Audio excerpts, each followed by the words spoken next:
চুলের জন্য বাইরের solution? No way. I choose health একেবারে ভেতর থেকে। নতুন আরো ভালো প্যান্টিন প্রোভি ফর্মুলা চুল রিপেয়ার করে, চুল হয় স্ট্রঙ্গার ভেতর থেকে, শাইনিয়া বাইরে থেকে।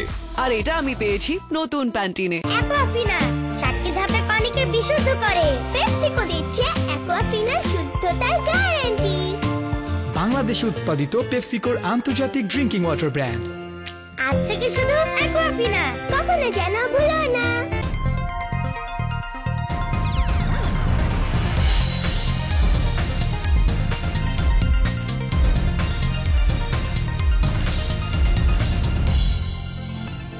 স্বাগত ব্যবসাপাতি সারাদিনের সাথে আছে আমি ইফাতারা। শুরুতে জানিয়ে দিব সূচকের অবস্থা। আজ সপ্তাহের শেষ কার্যদিবস ইতিবাচক ধারার মধ্য দিয়ে পুঁজিবাজারের লেনদেন শুরু হয়েছে 2 ঘন্টা পর। এই মুহূর্তে ডিএসসির প্রধান সূচক ডিএসসি এক্স ইন্ডেক্সটি অবস্থান করছে 31.24 পয়েন্ট বেড়ে 4445 পয়েন্টে। পাশাপাশি অন্য দুটো সূচকের মধ্যে ডিএস 30 সূচকটি 16.10 পয়েন্ট বেড়ে অবস্থান করছে 1666 পয়েন্টে। এছাড়া সরিয়া সূচক ডিএসইএক্স ইন্ডেক্সটি 7.87 পয়েন্ট বেড়ে অবস্থান করছে 1075 পয়েন্টে। এখন পর্যন্ত মোট লেনদেন 200 কোটি টাকার উপরে ছাড়িয়েছে ঢাকার পুঁজিবাজারে। হাতবদল হওয়া কোম্পানিগুলোর মধ্যে এখন পর্যন্ত বেশিরভাগ কোম্পানি উঠে এসেছে দর বৃদ্ধির তালিকায়। 139টি রয়েছে দর বৃদ্ধির তালিকায়, দর হারিয়েছে 70টি। শুধুমাত্র শেয়ারগুলোর ক্ষেত্রে এখন পর্যন্ত 156টির দর বেড়েছে, দর হারিয়েছে 71টির। আর শুধুমাত্র মিউচুয়াল ফান্ডগুলোর মধ্যে এখন পর্যন্ত 13টি ফান্ড রয়েছে দর হারানোর তালিকায়, 6টি ফান্ড রয়েছে দর বৃদ্ধির তালিকায়। এই ছিল এখন পর্যন্ত লেনদেন এবং সূচকের খবর। জানিয়ে রাখি, ব্যবসাপাতি অনুষ্ঠান চলাকালে আপনারা আপনাদের প্রশ্ন এবং মতামত পাঠাতে পারেন এসএমএস এর মাধ্যমে। এসএমএস পাঠাতে BIZO লিখে স্পেস দিয়ে আপনার নাম এবং প্রশ্ন পাঠিয়ে দিন 16232 নম্বরে যে কোনো মোবাইল থেকে। পুঁজিবাজার এবং অর্থনীতি নিয়ে আলোচনা করতে আজ আমাদের সাথে স্টুডিওতে উপস্থিত আছেন চট্টগ্রাম বিশ্ববিদ্যালয়ের অধ্যাপক সৈয়দ আহসানুল আলম। কথা বলবো তার সাথে। কেমন আছেন? আসসালামু আলাইকুম, ভালো আছি। এবং একটা জিনিস দিয়ে শুরু করি, ঠিক 1 বছর আগে এই দিনে এই সময়ে ব্যবসাপাতি সারাদিনের মাধ্যমে আমি উপস্থিত ছিলাম। 1 বছর পরে উপস্থিত থাকছে দর্শকদেরকে সবাইকে আমি আপনাদের পক্ষ হয়ে সালাম শুভেচ্ছা জানাচ্ছি। এই মুহূর্তে আমরা জানি যে সন্ত্রাসী হামলা এবং সহপাঠী হত্যার প্রতিবাদে সড়ক অবরোধ করে বিক্ষোভ করছে জগন্নাথ বিশ্ববিদ্যালয়ের শিক্ষার্থীরা। সেখানে আছেন আমাদের সহকর্মী শাকিল আব্দুল্লাহ, তার কাছে জানবো সবশেষ খবর। শাকিল, শিক্ষার্থীদের অবরোধের কারণে কোন কোন রাস্তায় যান চলাচল বন্ধ আছে? তাদের সরিয়ে নিতে পুলিশ কি কোনো উদ্যোগ নিয়েছে? এখন মূলত জগন্নাথ বিশ্ববিদ্যালয়ে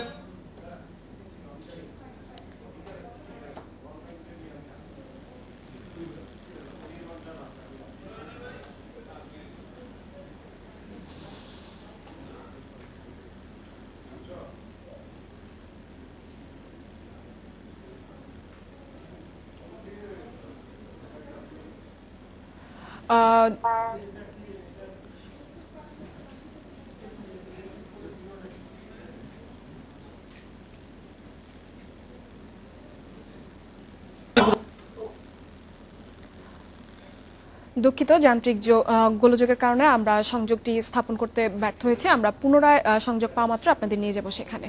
এই মুহূর্তে আবারও ফিরছি আলোচনায়। আমরা তো আলোচনা করছিলাম যে আমরা জানি যে পুঁজিবাজারের প্রায় প্রথম প্রান্তিক শেষ হচ্ছে। এর মধ্যে যেই প্রত্যাশা নিয়ে আমাদের বছরটা শুরু হয়েছিল তা কতটুকু পূরণ হয়েছে?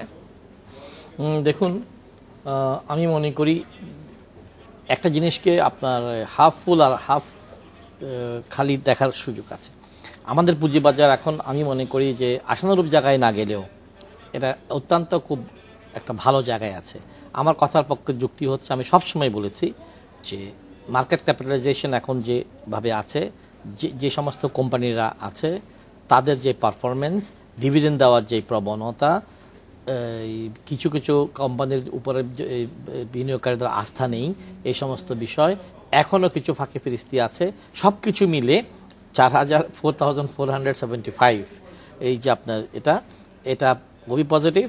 আমি বরং বলি 3500 থেকে 4500-র মধ্যেই এই থার্মোমিটার উঠানামা করাটাই বর্তমান পরিপ্রেক্ষিতে স্বাস্থ্যজনক। কিন্তু তাহলে আমাদের লেনদেন বাড়ছে না কেন? আপনি আসল প্রশ্নে চলে এসেছেন। ইন্ডেক্সটি বড় কথা না, লেনদেনটা বড় কথা। আপনি দেখেন আমাদের পুঁজিবাজারে ক্ষুদ্র ক্ষুদ্র বিনিয়োগকারীরা বারবার আপনার হাত জ্বালিয়েছে। সো তাদের কাছে যে পুঁজি আছে এটা অনেকাংশে ভ্যাপোরাইজড হয়ে গেছে, আবার যা আছে সেটা এখানে আটকা আছে।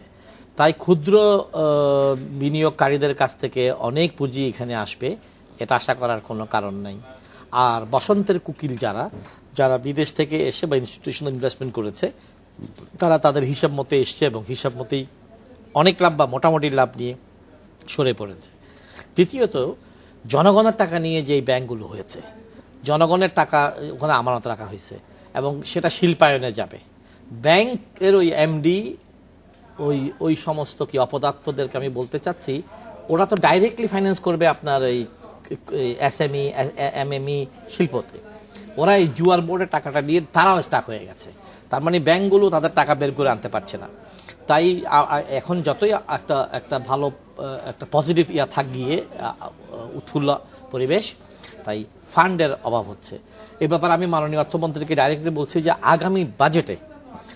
আগামী বাজেটে এই যে আমাদের টাকা পয়সা আনট্যাক্সড, নট পেইড মানি পৃথিবীর বিভিন্ন জায়গায় আছে বা আমাদের এখানেও লুকিয়ে আছে, এটাকে বৈরী মনোভাব দিয়ে না দেখে দেশের ফাউন্ডেশনকে শক্ত করার জন্য খাতওয়ারি সরকার যেই খাতে চায়, সরকারের যেখানে দুর্বলতা আছে, যেখানে টাকা আসলে আমাদের জন্য ভালো হবে, ট্রাস্ট সেক্টর যেটাকে আমরা বলি, ওই খাতের জন্য 10 থেকে 15% ট্যাক্স দিয়ে ওই টাকাটাকে ওয়েলকাম করা উচিত সরাসরি বিনিয়োগে এবং পুঁজিবাজারে বিনিয়োগে। কিন্তু তাহলে কি কালো টাকাকে উৎসাহিত করা হবে না? কালো টাকাকে এই ব্যাপারে আমি আপনাকে একটু আজকে কঠিন কথা বলতে পারছি, কারণ আজকে সকালে এই গতকালকে পানামা এই জগতে হায় সেই বেশি চায় রাজার হস্ত করে সমস্ত কাঙ্গালের ধন চুরি। পৃথিবীর ইতিহাসেই এই কালো জিনিসটা আছে দিনের মতন, দিন আর রাত্রি, কালো আর সাদা। এই যে পানামা কেস এবং যে এইগুলো আরো কেস, এগুলো কি শুধু বাংলাদেশের কেস? এটা পৃথিবীর সব জায়গায় আছে। এবং আপনাকে জানিয়ে রাখি দ্যাটহীন ভাষায় অনেকে বলে না, the black economy in any economy is usually 10 times more than the formal economy. এই মানুষের প্রবৃত্তি, মানুষের মধ্যে যতদিন পর্যন্ত আপনি ওই প্রবৃত্তি তাড়াতে পারবেন না, মানি ম্যানিয়াক যতদিন পর্যন্ত আপনি করতে পারবেন না, যতদিন পর্যন্ত ওদেরকে আপনি বুঝাতে পারবেন না যে এই টাকা তারা ভোগ করতে পারবে না, ততদিন পর্যন্ত এই টাকা আপনার আচ্ছা এটা বলি, আপনি ওদেরকে উৎসাহিত করার বিষয় নয়। প্রথম কথা হচ্ছে ট্যাক্স দেয়নি কেন? আমাদের কর বিভাগের বন্ধুরা গত 30-40 বছর যেই হয়রানি করে, আমাকে পর্যন্ত যেই হয়রানি করেছে, আমি অর্থমন্ত্রীর সঙ্গে জড়িত থাকা জানার পরও প্রত্যেক বছর নাকি স্যাম্পলে আমার নামটা ওঠে। আমি কিন্তু ক্ষতি করিনি, কারণ প্রভাব দেখানোটা বড় কথা না। আমি বিজনেস করি সাথে, আমি তাকে অর্থমন্ত্রীকে ফোন করে বলতে পারতাম যে দেখেন পরপর 3 বছর আমাকে এটা বলেছে। কিন্তু এই অবস্থার থেকে মানুষ কর ফাঁকি দেয়, নাজেহাল করে। তো সেই জন্য কালো টাকা হবেই। কালো টাকা আপনি যতই চেষ্টা করেন, অবৈধ বাচ্চা, প্রিয় উপস্থাপিকা, অবৈধ বাচ্চাকে আপনি যতই চেষ্টা করেন বন্ধ করতে পারবেন না। কিন্তু যেই মুহূর্তে সে অবৈধ বাচ্চারা জন্মগ্রহণ করেছে, তাকে আপনি ডাস্টবিনে ফেলতে পারবেন না। তার বাঁচার অধিকার হয়ে যাচ্ছে আমার সন্তানের মতনই, ডাস্টবিনে ফেলে দেওয়া অবৈধ বাচ্চাটার সমান বাঁচার অধিকার আছে। তো রাইট টু লাইফ, এখন এই টাকাটাকে জনগণের জন্য যদি না আনেন, এই টাকাগুলো বিদেশি ব্যাংকে পড়ে থাকবে। এই লোকগুলো মারা গেলে এই টাকাগুলো ওই ব্যাংকগুলো খাবে। তো সেই জন্য আমি মনে করি জনগণকেও বুঝাই, আপনারা এই ব্যাপারে অ্যালার্জিক হলে আপনারাই ঠকবেন। পাশাপাশি সম্প্রতি আমাদের ব্যাংক আর্থিক খাতে বিভিন্ন অনিয়মের কারণে পুঁজিবাজার কতটুকু প্রভাবিত হয়েছে? আমার মনে হয় সরাসরি প্রভাবিত হয়নি। কারণ হচ্ছে পুঁজিবাজার চলছে এখন তার একটি নিজস্ব মোটতে। তবে গত কিছুদিন আমাদের দেশের পজিটিভ জিনিসগুলোতে, যে আমাদের মাথাপিছু আয় 1466, আমাদের আপনার জিডিপি বৃদ্ধি পাচ্ছে, এই পজিটিভ খবরের জন্য পুঁজিবাজার একটা চাঙ্গা আছে এবং এশিয়ান পুঁজিবাজার সবগুলো একটু আপ ট্রেন্ডে আছে। কিন্তু ডেফিনেটলি ব্যাংকিং সেক্টর ডিপ্রেসড আছে এই কারণে। ব্যাংকের এমডি এবং তাদের একটা কোটারি আছে এবং তাদের সঙ্গে হয়তো চেয়ারম্যান ডাইরেক্টর জড়িত থাকতে পারে। এরা সমস্ত যেই জিনিসগুলো ভুল করে ফেলেছে, এই ব্যাপারে আস্থাহীনতা আছে। তা আমি মনে করি সরকারের উচিত হবে ব্যাংকগুলোতে এমন সব লোকদেরকে নিয়ে আসা যাদের উপরে জনগণের আস্থা আছে, যে তারা শেষ মাঠটুকু জনগণকে দেবে না। তাহলে হয়তো আর্থিক প্রতিষ্ঠানগুলোর সুনাম আসতে পারে। আরেকটা বিষয় এখানে টেকনিক্যাল জিনিস আছে, অর্থমন্ত্রীর দৃষ্টি আকর্ষণ করছি। মাননীয় অর্থমন্ত্রী, আপনি বহুদিন আগে থেকে চাচ্ছেন যে রাষ্ট্রায়ত্ত ব্যাংকগুলোর শেয়ার অফলোড হোক, কিন্তু ওটার সঙ্গে একটা আংটা প্যাচ দেওয়া আছে। যেমন আমি যখন ব্যাংকের পরিচালক ছিলাম, তখন বলতো যে 100 টাকা শেয়ার 1500 টাকা না হলে ওটা বেচতে পারবে না। রূপালী ব্যাংকের 10 টাকা শেয়ার 150 টাকা, রূপালী ব্যাংকের তো আজকে 10 টাকা শেয়ার 30 টাকা। তো মাননীয় অর্থমন্ত্রী 10 টাকা শেয়ার 35 টাকা থেকে 45 টাকা যে কোনো জায়গায় আসলে বিক্রি করা যাবে এরকম দেন, তাহলে বাজারে আরো শেয়ার আসবে। ব্যাংকিং সেক্টরকে প্রণোদনা দিতে আমি মনে করি শেয়ার রাষ্ট্রায়ত্ত ব্যাংকগুলোর শেয়ার অফলোড করা অতীব জরুরি হয়ে গেছে। বিকজ এমডি বা so called bank managers, public bank managers are proving অদক্ষতা, তারা অযোগ্যতা দেখাচ্ছে।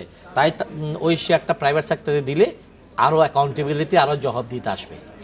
আপনি শুরুতে বলছিলেন যে বছরের শুরুতে বিভিন্ন কোম্পানির ডিভিডেন্ডের কারণে পুঁজিবাজারের বর্তমান অবস্থা খারাপ না, ভালো, বেশ ভালো।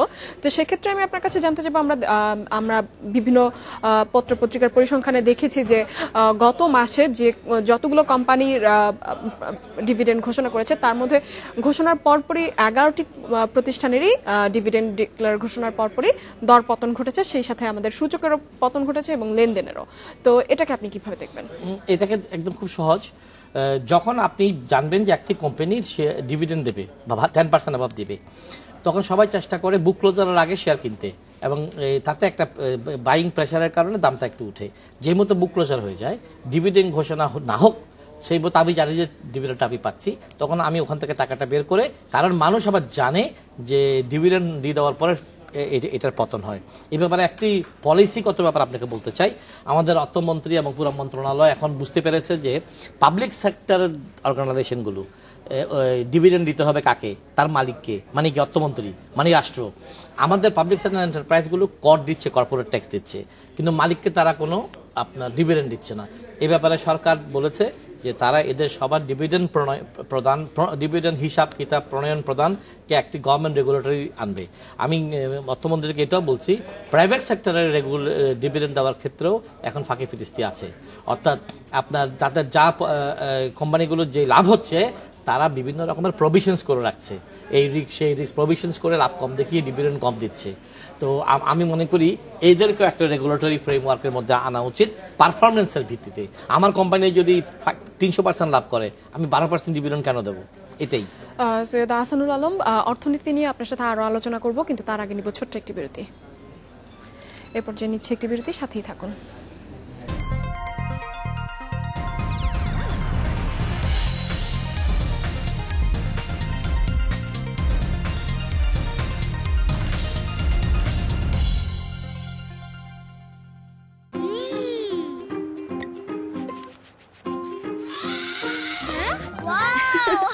আপনার জুনিয়রের কাঁচা হাতের রং পাকা করতে প্রতিটি 400 গ্রাম জুনিয়র হরলিক্স জার ও প্যাকের সাথে আকর্ষণীয় কালার কিট ফ্রি।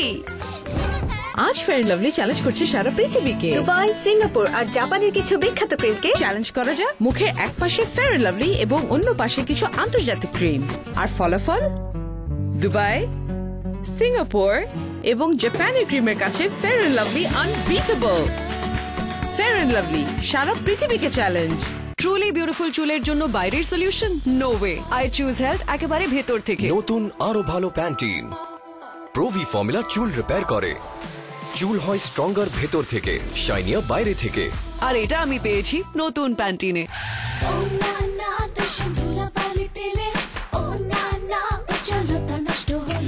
ব্যবহার করো Fair Lovely face wash. Scrub scrub cleaner clean wash, clean up করো উইথ ভিটামিন, ক্লিন আপের উজ্জ্বলতা প্রতিদিন প্রতিক্ষণ। Fair and Lovely clean up face wash. অফিসে যাবেন, স্কুলে যাবি বাচ্চা, সবকিছু হতে হবে ফ্রেশ ফ্রেশ ফ্রেশ। টেকসই স্ট্রং, মনের মতো রং, কোয়ালিটিতে নাম্বার 1 কেপিএল শতভাগ ভার্জিন প্লাস্টিক। ফ্রেঞ্চ রোজের সুরভিত ভুবনে যত্নে বাছাই করা প্রতিটি রোজের অনন্য নির্যাসে লাক্স সফট টাচ, সেরা লাক্স পারফিউম, প্রতিদিন সুরভিত আকর্ষণীয় ত্বকের জন্য। ব্যাস একটুখানি লাক্স, নতুন লাক্স। সানসিল্ক নিয়ে এলো দারাজ বৈশাখী মেলা। 8 থেকে 14 এপ্রিল শপিং করুন দারাজ থেকে। লুফে নিন সর্বোচ্চ 70% পর্যন্ত ছাড়। ভিজিট করুন daraz.com.bd। বাবা বাসায় এসো। জি আচ্ছা ভাই, আপনি কিন্তু চিফ গেস্ট। কি খাতির দেখে ভাবতেছেন আমি মোশাররফ করিম? খাতির আসলেই আরএফএল ডেকোরেটর চেয়ারের ব্যবসা পুরা ফুরফুরা, অথচ সেই দিন ব্যবসায় লস, কাজে নাই মন, সব ছেড়ে আমি চলে। আরএফএল ডেকোরেটর চেয়ার ব্যবসা বাড়ায়। এই সেই আরএফএল ডেকোরেটর চেয়ার, ড্যামেজ তো একদমই নাই, ক্যারিং আর গোডাউনে জায়গাই লাগে না। সিট পাঞ্চ ব্যাক পাঞ্চ পদ্ধতিতে পরীক্ষিত আরএফএল ডেকোরেটর চেয়ার, ঝামেলা কমায়, ব্যবসা বাড়ায়। মাসে 10,000 টাকা ইনভেস্ট করলেই 5 বছরে অ্যাপার্টমেন্ট। 12টি বছর কাটলো, একটা ইটও পেলাম না। বড় হও, তোমাকে আইফোন কিনে দেবো।